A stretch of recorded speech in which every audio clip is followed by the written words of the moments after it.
Hello, I am the Walkthrough 184 and I'm here to do my first tier list video. And this first time around I'm going to be doing it with Sonic games, not only because I'm an avid fan of the series, but also since I have many games from it that I can rank. But before we begin, I do have a couple rules I have to go over real quick. The first of which being is whenever I discuss a game, I am discussing its original version unless stated otherwise. Like with the Genesis games, I'm talking about those versions and not like the Xbox or the PlayStation versions where you could like make saves or whatever. But yeah, that's basically rule 2, is that I'm not going to be talking about re-releases for the most part, with few exceptions, but we'll get there when we get there. Rule 3 is that I'm only talking about the Sonic games that I own, not the ones that I've played. Like for example, there are Game Gear games on some of the collections I've played but don't own. So yeah, if I don't own it, it's not going to be on this list. The fourth rule is that I'm giving myself an extra box at the bottom of the tier list in which I could put games that I feel I have not played enough to give a proper opinion on, which for the most part I don't see many games ending up in that category, but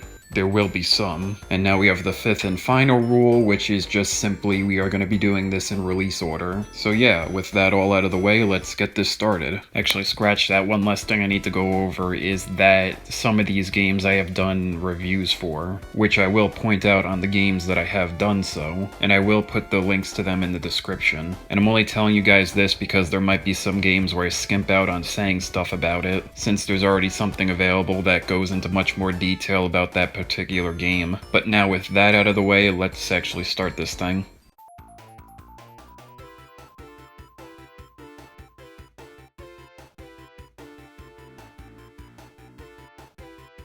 Alright, we're beginning here with the game that started it all, Sonic 1. And well, I see this as a solid B tier game, but before I get into why, this is a game that I have previously reviewed. Although it is one of my first reviews I ever did, so it's definitely not up to snuff, but it's still there if you want to check it out. But anyway, getting back to the game, I do think that Sonic 1 is a solid title and a very solid game to start off the series with. You know, with the great introduction into this speed-based momentum that this series is known for. Many areas to run around and gain that momentum, or turn into a ball and break through walls, or even go through loop-de-loops. And that sense of speed like being added on to with the backgrounds moving. And add on top of that a health system that allows you to go fast as well as make mistakes. Those being the many rings that you'll be collecting. And although if you get hit you lose all your rings, they come out of you so you could just immediately pick them up, and as long as you hold on to at least one ring, you have the equivalent of full health. And well, you have 6 zones that you'll be speeding through, all with 3 acts, as well as a different type of boss that you'll be going up against in every single zone, courtesy of the main villain of the game, Dr. Ivo Robotnik. Plus, every zone has its own unique defining features like the enemies or the music even. And speaking of which, the music in this game is not only great but iconic. But yeah, at the end of the day, this game set a lot of standards for the series that would go forward. But then why is it only a B tier game? Well, that's because Sega didn't get everything right the first time around. Well, I'll start off with the special stages, which are gained access to when holding at least 50 rings at the end of a stage. And trust me when I say that is much easier said than done. And then there's the actual stage itself, which is just a non-stop spinning maze. And although they are overall doable, that doesn't make them any less annoying. And then there's the whole fact that there's really no reason to go into them except for getting maybe like extra lives or extra continues, because getting all the Chaos Emeralds in this game doesn't really give you much. Just a slightly different ending. And then there's the points in the game where you're going slow instead of going fast, like in Marble Zone when you're pushing the boxes, or in Spring Yard Zone when you're on the elevators. And then there's the overly hard zones like Labyrinth Zone and especially Scrap Brain Zone. But despite all these negatives, I still see this as a perfectly good first step for the series. It did things well, and it also had room to improve. And with that all said, we'll now move on to the next Sonic game on the list.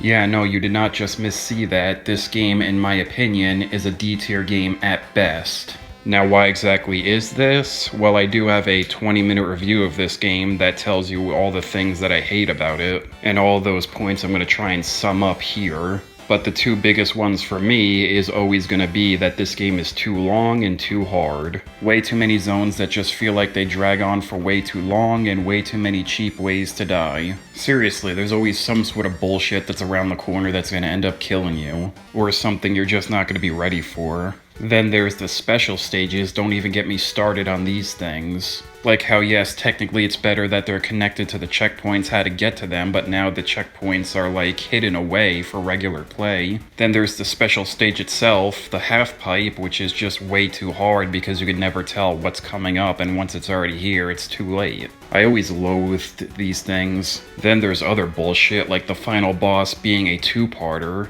and how you basically have to get through 8 hits of the first phase and then 16 hits of the second phase, 24 hits in all, in order to beat it without getting hit once. And there's a whole lot more that I love to rant about, like how Casino Night is actually a shitty level when you take out the gambling, or for how much I love the spin dash that was introduced in this game, that I would say the move fundamentally goes against everything the first game built up.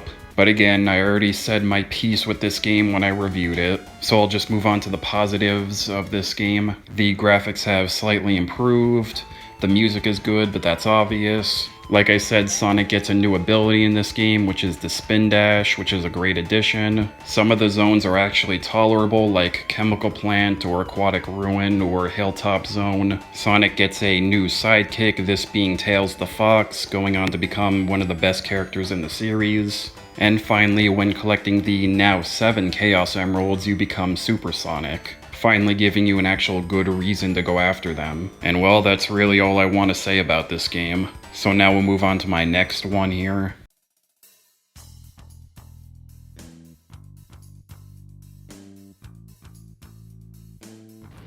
Oh, Sonic CD. What an odd game to say the least. But before I do actually say anything, I have to give the obligatory note that I reviewed this game, but it being such an old review, I wouldn't recommend watching it. But anyway, Sonic CD. This seems to be a game in the series that you either really love or really hate. And well, as we could see from my ranking, I fall into the category of really loving this game. And well, if I'm being honest, I really can't say why. I mean, there's many great things about it, like the opening and ending animated cutscenes, the introduction of Amy and Metal Sonic, the fact that this game not only has one but 2 great soundtracks, the fact that Sonic gets a new move in the Super Peel Out. But overall, I don't know, there's just something special about this game. Something that makes me see it as one of the best in the series and a game that I often return to sometimes. I mean, maybe it's the fact that this game is more based around exploratory instead of just speeding right through everything, which ironically might be one of the reasons people hate this game.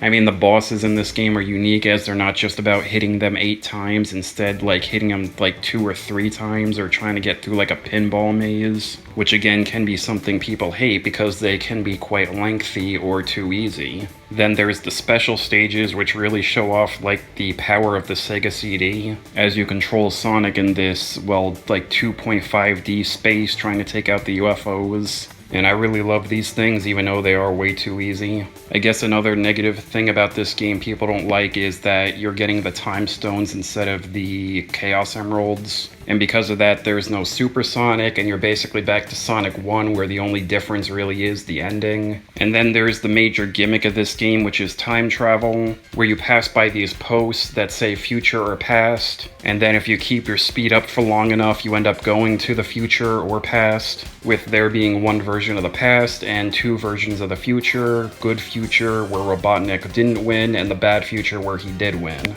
But again, this is like a good idea in theory, but not so much in practice, since there's like virtually no place to do this except for like when there's 2 springs next to each other and you just keep going back and forth. And well, there's a whole lot more I could probably talk about with this game, like both positive and negative, like how much the final boss just genuinely sucks. But in the end, with this game's many positives and negatives, it will always be a game that I love. And with that all said, we will now move on to my next game here.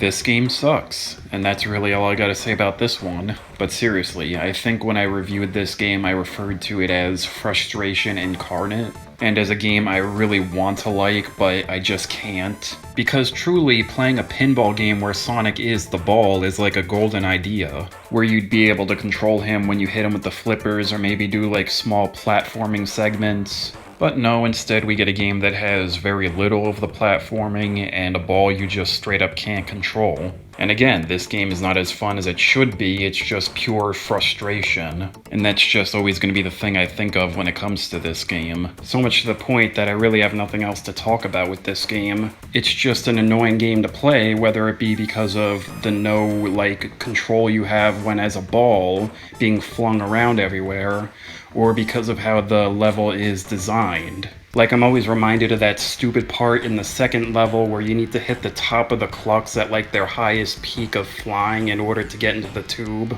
And then if you don't move like correctly, you end up going back down the tube and have to do it all over again. Or like the final level just in general, how you can keep getting flung out of the final boss's arena and have to go all the way back up it. And then there's just the normal like pinball randomness. Like if your ball hits somewhere at a wrong angle and just goes down the tube and boom, you just lost a life. Or a ball. God, I really just hate this game. So to just wrap this up, I'll go over a few nice things to say about it. As expected, the music is good in this game, and I really dig that this game has like a darker tone to it, reflected in the bosses, as well as the like more detailed and like darker graphics this game has. Almost to the point that makes me think this was originally going to be a SatAM tie-in game, instead of just the simple cameos that we ended up with. But anyway, that's really all I gotta say about this game. So now we'll move on to my fifth and final game here.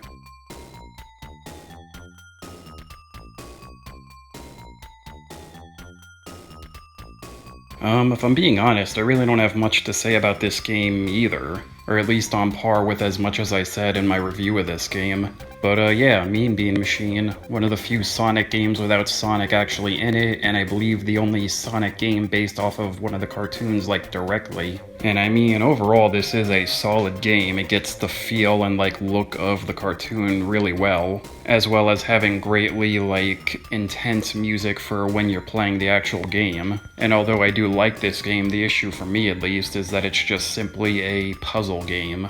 And I mean, I do love a good puzzle game, it's just that I'm not really that good at them. And here is no exception, with this being a reskin of a game called Puyo Puyo, which looking at it is kinda like Tetris, but like also nothing like Tetris. Basically, you have the Puyos coming down, or I guess in this game's case, the beans, and then you need to match up 4 of them of the same color. But that's just simply to clear one set of them out. The real game comes in you building up combos and cascades so they end up like doing multiple sets in one go. Since you're not playing alone, you're always up against an opponent, and the idea is by using these combos you end up filling their screen and making them lose, before they can do the same to you. And that really does more or less sum up the whole game. So it is just a solid puzzle game to play, even if it is a game that I don't play that very well. And with that all said, that concludes part 1 of this tier list. I hope you enjoyed, and I hope you subscribe to see part 2 when it eventually comes out. Bye for now.